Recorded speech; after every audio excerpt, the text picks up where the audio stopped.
To'g'risiyamda u постоянно pul so'raversanglar, odam aytolmaydi, Rossiya bu yer, chet el.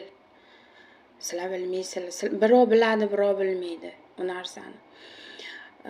Masalan, men o'zim biron nima joyda ishlasangiz ham, masalan, menga alam qiladi lekin. Menga alam qiladi. Oylik olayotgan kunim yaqinlashib kelishi bilan yo telefon qilib, pul tasha. Menga pul kerak. Yaxshimisan? Ha, qachon pul tashlaysan? Pul kerak-da mamni.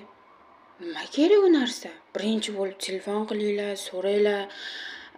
Yaxshi ishlayapsizlarmi, charchamayapsizlarmi, zo'rmisizlar, vaqtida ovqat yeylar, unaqa qilinglar, bunaqa qilinglar. Musofirda yurgan odamga hamisha O'zbekistondagi ota-onalariga oilasini poddeshkasi kerak. Tushunyapsizlarmi? U nima edi, bu yoqda yurib har xil vaziyat bo'lishi mumkin-da. Bu narsani birov bilib, birov bilmaydi.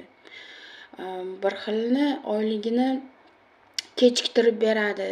Bir xili qanaqadir prichenya bilan nima deydi, shtraf to'laydi, tasholmaydi.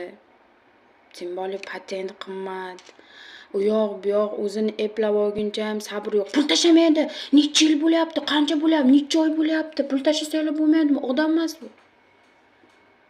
Hayron qolaman shunaqa insonlar. Unaqa kerak emas, unaqa narsa qilish deb o'ylayman. Birinchi o'rinda eringizda ham, farzandingizda ham holi, ahvoli, sog'ligi kerak, to'g'rimi? U tavba, astag'firulloh, hamma Xudoga shukr, u vataniga yorug' yuz bilan qaytsinki, meni murojaatim mana shunaqa eri chet elda yurgan ayollarga va o'g'li chet elda yurgan ota-onalarga tegishli bu narsa.